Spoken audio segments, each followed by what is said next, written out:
것을 환영합니다.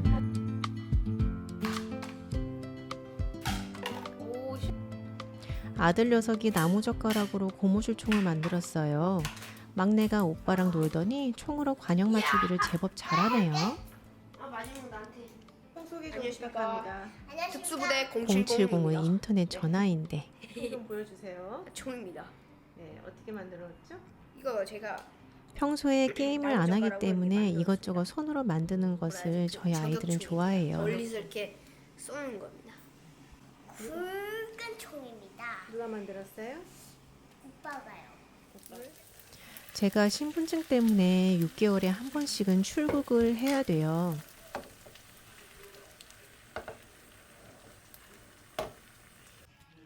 그런데 이번에는 막내가 저와 같이 안 가겠다고 하네요.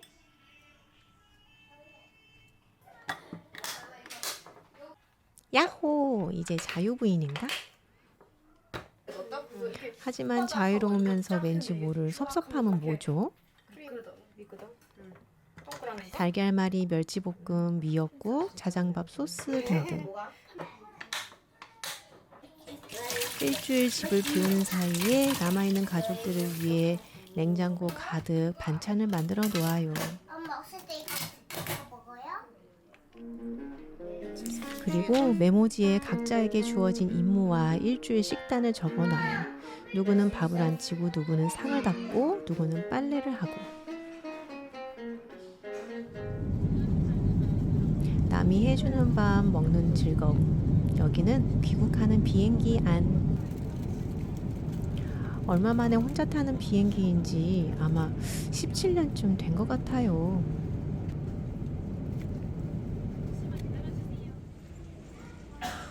부모님 뵈러 가는 발걸음이 설레이면서 마음 한켠에는 남겨진 아이들이 마음에 걸려요. 17년차 주부인 나는야 애샘맘. 10년 전까지만 해도 부모님께서 해외여행을 다닐 수 있을 정도로 정정하셨는데 저녁은 편의점 샌드위치. 몇 년 사이에 정말 빠른 속도로 나이가 드셨어요. 몸이 불편하시니 놀러 다닐 마음도 없게 되시더라고요. 10년이란 시간이 야속하기만 해요.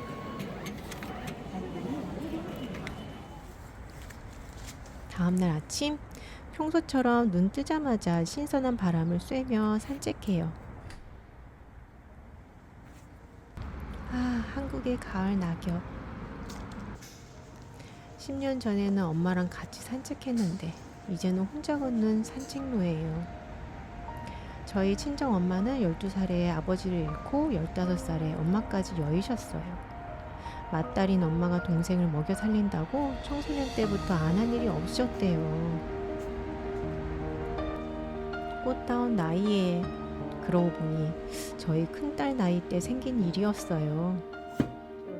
물론 그 시대에는 다들 그렇게 고생했다고 하지만 23살에 결혼하시고 나서 자식을 먹여 살린다고 부지런히 일하셨어요.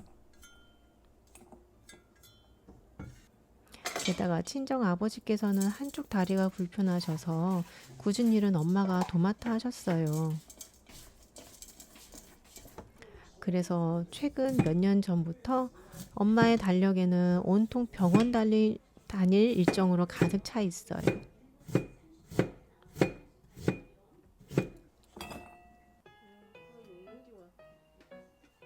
이건 대체 몇 년 된 냄비?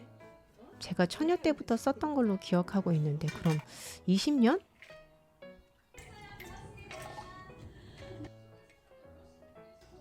구멍도 안 난 냄비를 어떻게 버리냐며 지나친 검소함. 창고에 새 것 있는데. 저는 이번에 친정집 냉장고에 반찬을 가득 채워놓고 갈 작정으로 왔어요.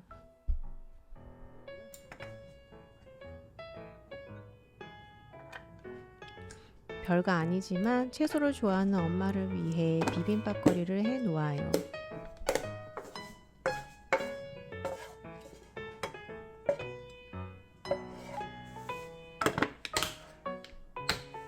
그리고 감자전을 만들기 위해 감자와 당근을 채 썰어서 소금에 절여 놔요. 저는 평소에 부침가루를 사용하지 않아요. 소금에 절여 놓은 감자에 밀가루 2티와 전분가루 2티를 넣으면 바삭해져요. 무도 미리 소금에 절여 놓고 매실액과 고춧가루, 액젓, 파, 마늘을 넣어서 가볍게 무쳐요.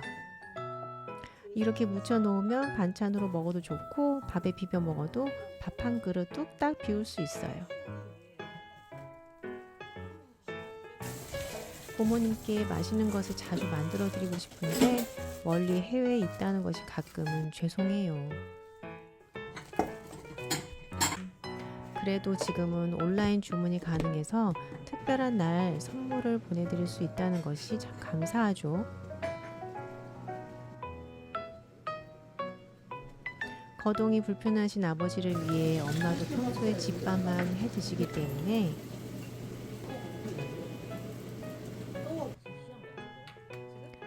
소박하지만 딸이 직접 차려드린 식사를 너무 좋아하셨어요.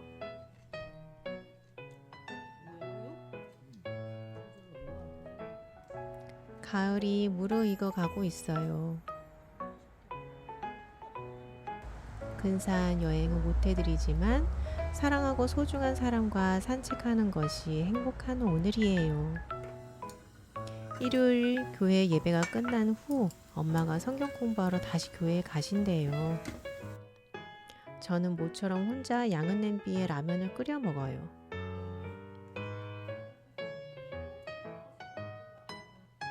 집에서는 아이들로 항상 북적북적 했는데 이렇게 조용히 혼자 라면을 먹는 것이 꿀맛이네요. 아이들 없는 집이 이렇게 조용했나 싶을 정도로 적막한 친정집이에요. 아이들이 둥지를 떠난 노후의 삶을 잠시 상상하게 되었어요. 더 자주 찾아봐야 하는데, 더 자주 전화드려야 하는데 마음이 아파오네요. 계실 때 후회 없이 해야 하는 것을 알지만 평소에는 아이들 돌볼 여력도 부족한 것이 현실이에요. 다음날 대만으로 귀국하기 전 반찬 몇 가지를 더 만들어요. 그릭 요거트와 검은깨로 버무린 연근 샐러드와 양배추 샐러드, 그리고 닭볶음탕과 달걀말이도 넉넉히 만들어요. 아침 일찍 공항에 도착했어요. 친정 엄마도 저도 아무렇지도 않은 척 웃으며 헤어졌어요. 인천공항의 파리바게트, 눈에도 맛있어 보이는 빵들을 보면서 그리 입맛이 당기지 않아요. 빵집보다 3분의 1 가격인 편의점 샌드위치를 먹는 것이 저는 더 마음이 편해요. 평소에 집밥을 고집하는 저도 오늘처럼 예외인 날이 있답니다. 오가는 사람들 구경하는 것도 재밌어요. 평소 같았으면 애들이 서로 앞다퉈 제잘제잘 할 텐데 한가롭게 쇼핑하는 저 자신이 너무 어색해요.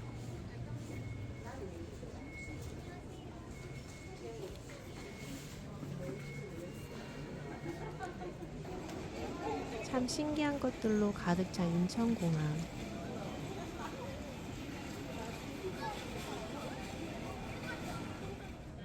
이제 탑승할 시간. 인사이드 아웃 2가 잘 만들어졌다고 들었는데 저는 뒤늦게 인사이드 아웃 1을 보면서 오랜만에 영화에 몰두해요.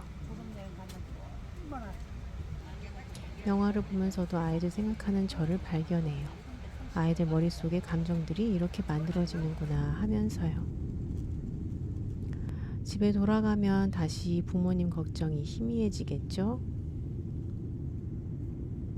잘 계시겠거니 하면서 마음속 한켠에 묻어두고 다시 일상을 정신없이 살아갈 제가 참 무심해요. 그 역시 찾는다 해야지.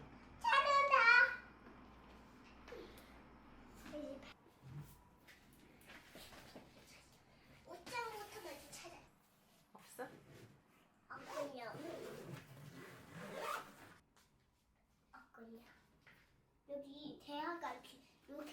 네, 찾았습니다. 김송아 씨.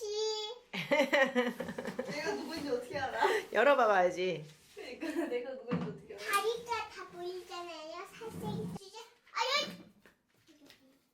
없군요. 아니 원래 야 이렇게 하면 어쩌지 왜 와, 인연이 50 진짜. 보였는데. 아니 어떻게 여기에 들어가 있어? 너 뭐? 찾았다 오빠 완전.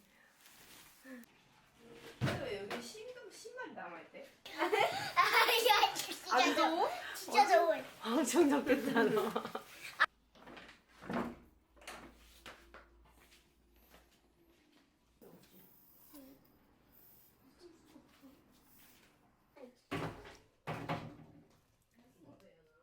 맞잖아, 너 긴장했지? 아니 나 긴장하지 않았는데. 힘들어. 힘들어. 이렇게 다시 일상으로 돌아왔어요.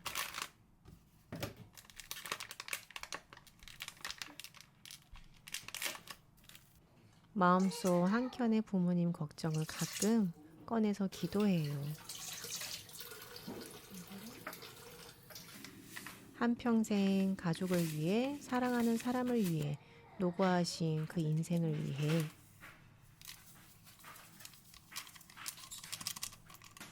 그리고 연로하시지만 그 존재만으로 우리에게 주는 안정감이 있기에 감사하며 기도해요. 남은 인생의 황혼 같은 시간이 복된 것으로 가득 채워지기를 기도해요. 한국에서 온 호떡 미스예요. 그러니까 아니 엄마 그렇게 물어보는 거 있어요. 외국에 오래 살다 보니 아이들이 한국적인 맛을 잊어버릴 때가 있거든요. 호떡과 함께 오트밀 팬케이크를 준비해요. 롤드 오트밀 400g, 두유 1컵, 소금 1에서 2티, 달걀 2개를 먼저 섞어놔요.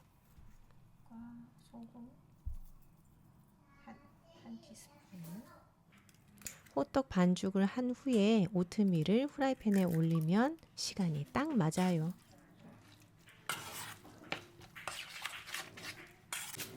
호떡은 남편과 함께 해요. 남편이 반죽하고 제가 후라이팬에 붙여요.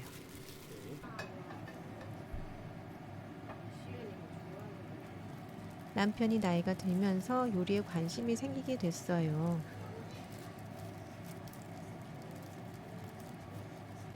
남자는 나이가 들수록 점점 쓸모없는 사람처럼 느껴진다나요?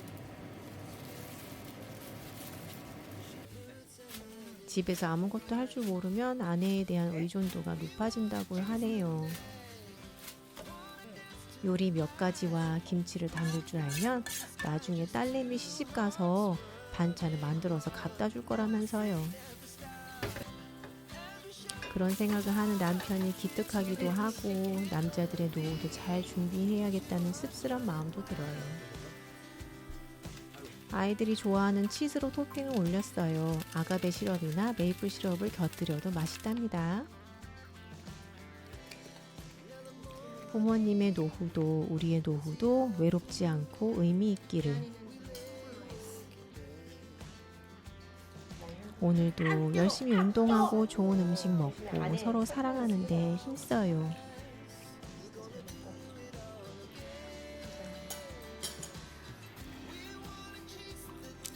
100세 시대에 마음이 풍족하고 의미 있는 노후를 위해.